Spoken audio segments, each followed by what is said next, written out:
and this is my informative speech vlog. The first question is, what was the specific purpose of this speech project?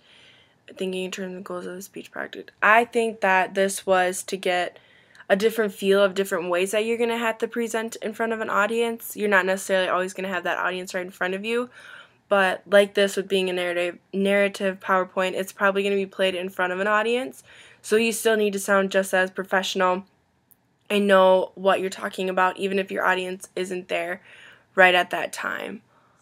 How did you feel about going into the speech presentation, and why? I didn't feel as nervous, I would say, because I didn't have to have an audience right there, and I was alone and being able to record it and just by myself, so I would say I wasn't as nervous as other ones. And that kind of ties in with number 3. I didn't really have that much speaker anxiety because we weren't in front of a crowd, or I didn't have an audience to specifically speak to. So I would say I didn't experience any of that. Was your technology adequately prepared? What could be done differently or better? I would say that my technology this time I was prepared with it. I've had some technical difficulties with these narrative PowerPoints before, but I have now gotten my programs that I need and to make it work good, so I would say that I was prepared this time, and I've done my better part of it, but it was definitely less stressful knowing that I was going to have my program that I needed and to have it work fine and be able to upload it and know that it would work. So we gotten better with that. In terms of structure and organization, for example, what elements felt natural to you and what felt odd? I would say that with going through all my things, my conclusion is one that always feels kind of more natural or comfortable, I would say, because I know everything that I'm talking about, and it's kind of the end of the speech where you get like, okay, you're already done, just wrap it up, and basically all you have to do is summarize everything that you've already talked about, so it's not like, don't forget this, don't forget that. So I say that's where I feel most natural and more like relaxed or comfortable with whatever. And felt odd. I always feel odd with my introductions because I don't know what to say, I don't know how to start them. And that's when you're first starting your speech and when you're most nervous and everything is on your mind, like don't forget this, don't forget that.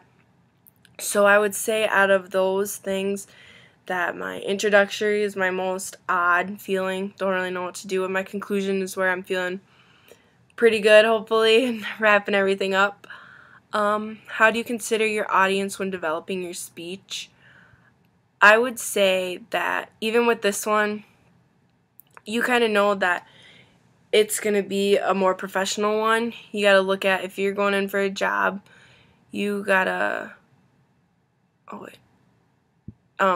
with just this specific one, I guess, I would say that you need to know how to make a professional looking one. Obviously, you know this isn't going to go to some younger kids, knowing that it's going to be professionals, so you need to make sure you have the correct grammar and everything and not have your PowerPoint having misspellings or anything on it and making it look professional and clean, and you basically just need the basics on this.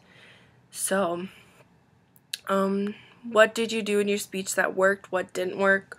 What areas can you target for improvement? The areas that did work for me, I would say I hit all my main points in my speech, everything that I wanted to. I covered everything. In my conclusion, I felt like I ended okay and pretty strong. Areas that I needed to work on, I didn't do very good at summarizing at the end of each of my 3 topics. When I was talking about one and then transitioning to the other, I forgot to summarize them good. So I would say that on my next ones, I need to make sure that I'm summarizing each and every single one of my topics when I'm done talking about them. And that is my blog on my informative speech presentation.